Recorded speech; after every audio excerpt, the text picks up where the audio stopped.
نحمده ونصلي على رسوله الكريم اما بعد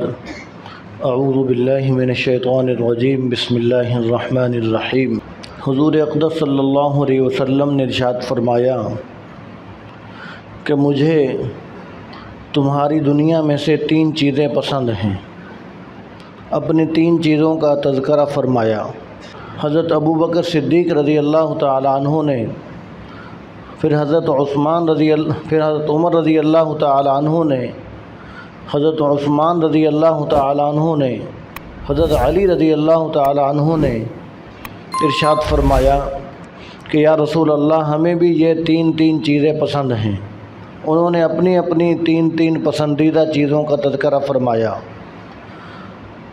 اور پھر جبرائیل علیہ السلام تشریف لائے۔ انہوں نے آ کر کہا کہ یا رسول اللہ، آپ صلی اللہ علیہ وسلم اور آپ کے پیارے صحابہ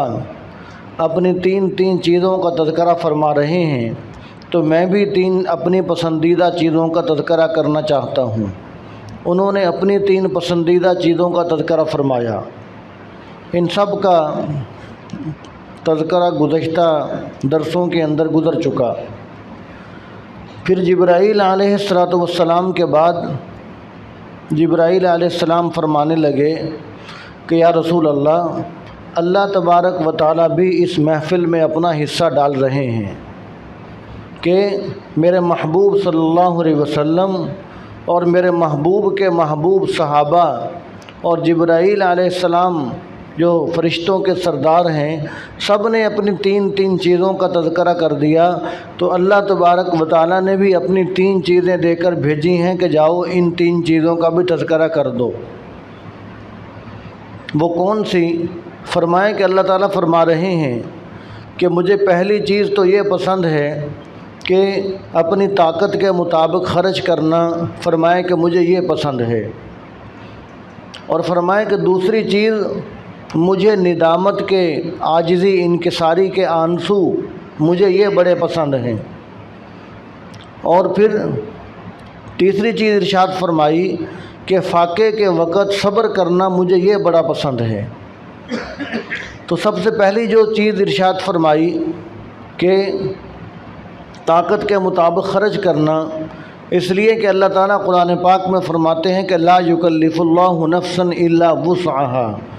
کہ اللہ تعالیٰ کسی انسان کو اس کی طاقت سے زیادہ مکلف نہیں بناتے۔ تو اللہ تعالیٰ نے جو خرچ کرنے کا حکم دیا ہے کہ تم اپنے مال میں سے اتنی زکوٰۃ دو، اتنا عشر دو، قربانی کرو، صدقہ فطر کا دو، تو یہ سارا انسان کی طاقت میں ہے۔ جس کے پاس پیسے نہیں ہیں اس کو تو اللہ تعالیٰ نے حکم ہی نہیں دیا، اور اس کے علاوہ آدمی اپنی حیثیت کے مطابق، طاقت کے مطابق خرچ کرے تو یہ اللہ تبارک و تعالیٰ کو بڑا پسند ہے۔ اور دوسری چیز ارشاد فرمائی کہ ندامت کے جو آنسو ہیں، فرمایا کہ یہ اللہ تبارک و تعالیٰ کو بڑے پسند ہیں، جو شرمندگی کے، ندامت کے جو آنسو، اس لیے کہ جو چیز جہاں پر نہیں ہوتی تو اس چیز کی وہاں بڑی قدر ہوتی ہے۔ اب ہمارے پاکستان کے اندر جو چیزیں یہاں نہیں پائی جاتی، باہر سے آتی ہیں، تو ہمارے ہاں ان کی بڑی قدر ہوتی ہے۔ تو اللہ تبارک و تعالیٰ فرما رہے ہیں کہ مجھے ندامت کے آنسو بڑے پسند ہیں، اس لیے کہ اللہ تبارک و تعالیٰ کے پاس تو بڑائیاں ہی بڑائیاں ہیں۔ اللہ تعالیٰ کے پاس تو کبریائیاں ہی کبریائیاں ہیں۔ اللہ تعالیٰ کے پاس تو بزرگی ہے۔ اللہ تبارک و تعالیٰ تو بڑے ہیں۔ یہ عاجزی، انکساری، شرمندگی، ندامت اور گناہ کرنا، گناہوں پر عاجزی، انکساری، یہ چیز اللہ تبارک و تعالیٰ کو بڑی پسند ہے، اس لیے کہ اللہ تعالیٰ کے پاس تو بڑائیاں ہیں، پاکیزگیاں ہی پاکیزگیاں ہیں۔ اب عاجزی، انکساری اختیار کرنا یہ اللہ تبارک و تعالیٰ کو بہت زیادہ پسند ہے۔ ندامت کے آنسو یہ اللہ تبارک و تعالیٰ کو بہت زیادہ پسند ہیں۔ اس قدر پسند ہیں کہ آپ صلی اللہ علیہ وسلم نے ارشاد فرمایا کہ جو آدمی اللہ تعالیٰ کے خوف کی وجہ سے روتا ہے، فرمایا کہ جو اللہ تعالیٰ کے خوف کی وجہ سے روتا ہے، فرمایا کہ اس کا جہنم میں جانا ایسے ہی مشکل ہے جیسے دودھ کا تھنوں میں واپس جانا مشکل ہے۔ فرمایا کہ جس طرح دودھ واپس تھنوں کے اندر نہیں جا سکتا، فرمایا کہ جو اللہ تعالیٰ کے خوف سے روتا ہے وہ بھی ایسے جہنم کے اندر نہیں جا سکتا۔ اور یہ اللہ تعالیٰ کے خوف کی وجہ سے آنسو کا نکل جانا، یہ اللہ تعالیٰ کو اس قدر محبوب ہے کہ آپ صلی اللہ علیہ وسلم نے فرمایا کہ 2 قطرے اللہ تعالیٰ کو بڑے ہی پسند ہیں۔ فرمایا کہ ایک وہ قطرہ کہ جو عاجزی انکساری کی وجہ سے، اللہ تعالیٰ کے ڈر خوف کی وجہ سے آدمی کی آنکھ سے نکلتا ہے، اور فرمایا کہ دوسرا وہ قطرہ خون کا ہے جو اللہ تعالیٰ کے راستے میں بہہ جائے۔ فرمایا کہ یہ 2 قطرے اللہ تبارک و تعالیٰ کو بڑے پسند ہیں۔ تو خوش نصیب وہ لوگ ہیں کہ جن کو اللہ تبارک و تعالیٰ کے خوف کی وجہ سے رونا نصیب ہو جائے، جن کی آنکھوں سے آنسو نکل پڑے اللہ تعالیٰ کے ڈر اور خوف کی وجہ سے، وہ خوش نصیب ہیں۔ اور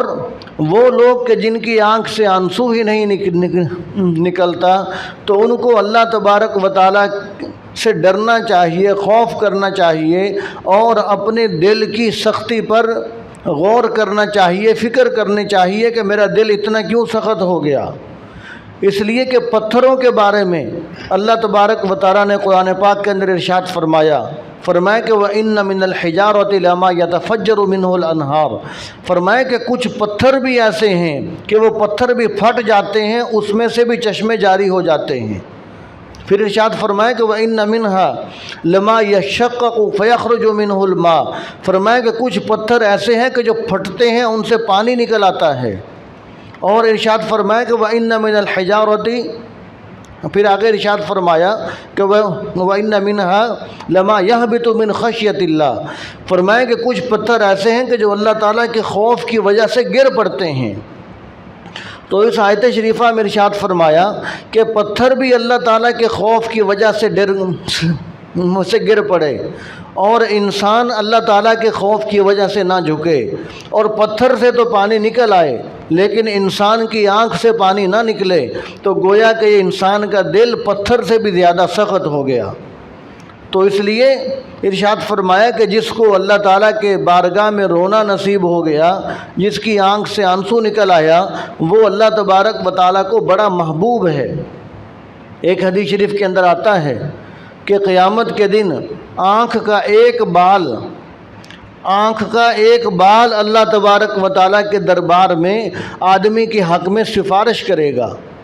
آنکھ کا ایک بال آ کر اللہ تعالیٰ کے دربار میں یہ کہے گا کہ یا اللہ یہ ایک دن بندہ تیرے خوف سے ڈر گیا تھا، اور اس کی آنکھ سے آنسو پورا نہیں نکلا تھا، ہلکا سا پانی اتنا سا آیا تھا کہ جس سے میں تر ہو گیا تھا، وہ ایک بال بھی اللہ تعالیٰ کے دربار میں آ کر گواہی دے گا، اور اللہ تبارک و تعالیٰ اس بال کی گواہی کو قبول فرمائیں گے۔ اللہ تبارک و تعالیٰ کو یہ چیز اس قدر پسند ہے، اللہ تعالیٰ کے خوف سے رونا، آنکھوں سے آنسو کا جاری ہونا، کہ ایک بال بھی اگر گیلا ہو جاتا ہے تو اللہ تبارک و تعالیٰ اس کو بھی بخشش کا بہانہ بنا دیتے ہیں۔ تو اس لیے اللہ تبارک و تعالیٰ نے فرمایا کہ مجھے دوسری یہ چیز پسند ہے کہ میرے خوف سے رویا جائے، یعنی آدمی سے گناہ ہو جاتا ہے تو اس پر آدمی بعد میں شرمندہ ہو جائے، اللہ تعالیٰ کے عذاب سے ڈرے، تو اللہ تبارک و تعالیٰ خوش ہوتے ہیں کہ دیکھو میرا بندہ جانتا ہے کہ میرا کوئی رب ہے، وہ مجھے معاف بھی کر سکتا ہے اور پکڑ بھی سکتا ہے، عذاب بھی دے سکتا ہے، میرا بندہ جانتا ہے کہ میرا کوئی رب ہے۔ تو اللہ تبارک و تعالیٰ اس بات پر خوش ہوتے ہیں اور بخشش کے فیصلے فرماتے ہیں، گناہوں کو معاف فرماتے ہیں۔ اور تیسری چیز ارشاد فرمائی کہ اللہ تبارک و تعالیٰ فرما رہے ہیں کہ مجھے فاقے کے وقت صبر کرنا یہ بڑا پسند ہے، یعنی آدمی پر فاقہ آ گیا، مشکل حالات آ گئے تو آدمی ان حالات میں صبر کرنے والا بن جائے، تو اللہ تبارک و تعالیٰ اس پر راضی ہوتے ہیں کہ خوشی کی حالت میں، عیش و عشرت کی حالت میں سب کچھ پاس ہے، اس حالت میں تو ہر کوئی اللہ تعالیٰ کو یاد کر لیتا ہے۔ اصل مزہ تو یہ ہے کہ مشکل وقت میں بھی آدمی اللہ تبارک و تعالیٰ کو نہ بھولے، اگر مشکل وقت آ گیا تو اس وقت آدمی اللہ تبارک و تعالیٰ کے حضور صبر کرنے والا بن جائے کہ اللہ تعالیٰ نے جس حال میں رکھا ہے میں اس حال میں راضی ہوں۔ اور حدیث شریف کے اندر آتا ہے، آپ صلی اللہ علیہ وسلم نے ارشاد فرمایا کہ کسی آدمی پر فاقہ آ گیا، مشکل حالات آ گئے، وہ لوگوں کے سامنے بیان کرتا ہے، ایک ایک بندے کو اپنی داستان سناتا ہے، تو فرمایا کہ اس کا فاقہ، اس کی مشکل وہ دور نہیں ہوتی، اس لیے کہ مشکل دور کرنے والی ذات تو اللہ تبارک و تعالیٰ کی ہے۔ فرمایا کہ جب وہ لوگوں کے سامنے بیان نہیں کرتا، اللہ تبارک و تعالیٰ کے دربار کے اندر اپنی مشکل کو، اپنے فاقے کو پیش کرتا ہے، تو اللہ تبارک و تعالیٰ فرمایا اس کے فاقے کو ضرور دور کرتے ہیں، اگرچہ کچھ دیر لگ جائے۔ امتحان اس کا لینے کے لیے یا کسی حکمت کے پیش نظر اگرچہ دیر ہو جائے، اللہ تبارک و تعالیٰ اس کے فاقے کو دور کر دیتے ہیں، اس لیے کہ اس نے مشکل وقت کے اندر مجھے اپنی داستان سنائی ہے، مجھے اس نے پکارا ہے، تو اللہ تبارک و تعالیٰ اس سے راضی ہوتے ہیں۔ اور یہ فاقہ آ جانا، مشکل حالات آ جانا، یہ کوئی اللہ تبارک و تعالیٰ کی ناراضگی کا ذریعہ نہیں ہے۔ اما عائشہ صدیقہ رضی اللہ تعالیٰ عنہ فرماتے ہیں کہ 2 مہینے گزر جاتے تھے، ہمارے گھر چولہا نہیں جلتا تھا۔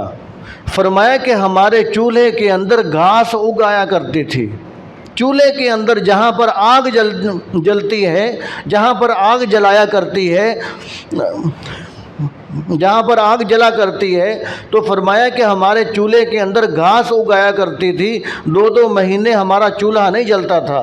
تو یہ نعوذ باللہ اللہ تبارک و تعالیٰ کی کوئی ناراضگی کا ذریعہ ہے، یہ اللہ تعالیٰ کی کوئی ناراضگی کی علامت ہے، حالانکہ ایسی بات نہیں ہے۔ تو اس لیے ارشاد فرمایا کہ فاقے کے وقت صبر کرنا، اللہ تعالیٰ فرما رہے ہیں کہ مجھے یہ چیز بڑی پسند ہے، اس لیے کہ کبھی مشکل حالت آ جائے تو آدمی یہ سوچے کہ میرا رب مجھے اس حال میں رکھ رہا ہے، میں پھر بھی راضی ہوں۔ جس کو کسی نے کہا کہ لطف سجن دم بدم قہر سجن گاہ گاہ، اویں سجن واہ واہ ایویں سجن واہ واہ، کہ لطف سجن دم بدم، اللہ تبارک و تعالیٰ کے انعامات تو ہر وقت ہمارے ساتھ ہیں۔ وَإِن تَعُدُّوا نِعْمَتَ اللَّهِ لَا تُحْصُوهَا، تم گننے بیٹھ جاؤ اللہ تعالیٰ کی نعمتوں کو گن نہیں سکتے۔ فرمایا قہر سجن گاہ گاہ، اللہ تبارک و تعالیٰ کی طرف سے جو فاقہ مشکل وقت آ گیا وہ تو کبھی کبھی آتا ہے۔ فرمایا اویں سجن واہ واہ ایویں سجن واہ واہ، آدمی اس حال میں بھی اللہ سے راضی رہے، اس حال میں بھی اللہ تعالیٰ سے راضی رہے۔ وہ ایک وزیر کے بارے میں آتا ہے کہ ایک وزیر بادشاہ کے پاس آیا اور تھوڑے دنوں کے اندر اس نے بڑی مقبولیت حاصل کر لی، بادشاہ کا بڑا خاص بن گیا۔ تو دوسرے وزیروں کو بڑا حسد ہوا کہ یہ تھوڑے دنوں کے اندر اتنا خاص، اس کا قریبی کیوں ہو گیا؟ تو بادشاہ نے ایک دن چاہا کہ میں دوسرے وزیروں کو بتلا دوں کہ یہ میرا اتنا قریبی کیوں ہے، اس کے اندر کیا خصوصیت ہے۔ تو بادشاہ نے کڑوے پھل منگوائے اور کڑوے پھل جو تھے وہ اپنے وزیروں کے اندر تقسیم کر دیے کہ کھاؤ۔ اب وہ جو وزیر تھے وہ روزانہ بادشاہ کے دربار کے اندر اچھی اچھی غذائیں، اچھے اچھے پھل فروٹ کھاتے تھے، عمدہ چیزیں کھاتے تھے۔ تو جب بادشاہ نے کڑوے پھل منگوا کر وزیروں میں تقسیم کر دیے تو جو دوسرے وزیر تھے انہوں نے تھوڑا تھوڑا چکھا رکھ دیا کہ یہ تو کڑوا ہے، ہم نہیں کھاتے۔ لیکن وہ وزیر جو تھوڑے دنوں کے اندر بادشاہ کے ہاں مقبول ہو گیا اور قریبی ہو گیا، اس کو سب نے دیکھا کہ وہ بڑے مزے لے کر وہ کڑوا پھل بڑے مزے لے کر کھا رہا ہے۔ تو دوسرے نے کہا کہ تجھے پھل کڑوا نہیں لگتا، آج جو پھل آئے ہیں وہ کڑوے ہیں۔ تو اس نے کہا کہ کڑوا تو ضرور ہے، بادشاہ کے ہاتھوں سے روزانہ میٹھے پھل کھاتے ہیں، اگر آج کڑوا مل گیا تو کیا ہم کڑوا پھل بھی اسی مزے کے ساتھ کھائیں گے۔ تو یہ مثال ہے اس کی کہ اگر کبھی فاقہ آ جائے، مشکل حالت آ جائے تو آدمی اس حال میں بھی صبر کرے، آدمی یہ سوچے کہ یہ فاقہ مشکل حالت یہ اللہ تبارک و تعالیٰ کی ناراضگی کا ذریعہ نہیں ہے، بلکہ اللہ تبارک و تعالیٰ تو مختلف حالات کے اندر آزماتے ہیں۔ اگر اس فاقے کے اندر آدمی صبر کرنے والا بن جائے گا تو یہ صبر کرنا اللہ تبارک و تعالیٰ فرما رہے ہیں کہ مجھے تیسری چیز جو پسند ہے، فرمایا کہ فاقے کے وقت صبر کرنا مجھے یہ بڑا پسند ہے۔ تو دعا ہے کہ اللہ تعالیٰ ہمیں عمل کی توفیق عطا فرمائے۔ اور یہاں پر ایک یہ بھی وضاحت ضروری ہے کہ فاقے پر صبر کرنا تو اللہ تبارک و تعالیٰ کو بڑا پسند ہے، لیکن فاقہ مانگنا نہیں چاہیے۔ انسان کمزور ہے، فاقہ مانگنا نہیں ہے، فاقہ مانگنا جائز نہیں، مشکل مانگنا جائز نہیں۔ اگر آ جائے ایسی حالت پھر اس پر صبر کیا جائے۔ جس طرح ایک صحابی کے بارے میں آتا ہے کہ وہ دعا مانگ رہے تھے کہ یا اللہ مجھے صبر دے دیجئے، یا اللہ مجھے صبر دے دیجئے، تو آپ صلی اللہ علیہ وسلم نے سنا تو آپ نے اس صحابی کو ڈانٹا، فرمایا کہ تو یہ کیا دعا کر رہا ہے؟ فرمایا کہ تو صبر کی دعا کر رہا ہے، اس کا مطلب یہ ہے کہ تو پہلے مصیبت مانگ رہا ہے کہ یا اللہ مجھ پر مصیبت آئے اور پھر اس مصیبت پر میں صبر کروں۔ فرمایا کہ یہ دعا نہ مانگو، بلکہ یہ دعا مانگو کہ ربنا آتنا فی الدنیا حسنہ وفی الآخرۃ حسنہ، کہ یا اللہ ہمیں دنیا کی بھی بھلائیاں عطا فرما، آخرت کی بھی بھلائیاں عطا فرما۔ تو اللہ اور اس کے حبیب صلی اللہ علیہ وسلم نے ہمیں یہ سکھلایا ہے کہ تم اللہ تبارک و تعالیٰ سے آسانیاں مانگو، مشکل نہ مانگو، تکلیف نہ مانگو، بیماری نہ مانگو،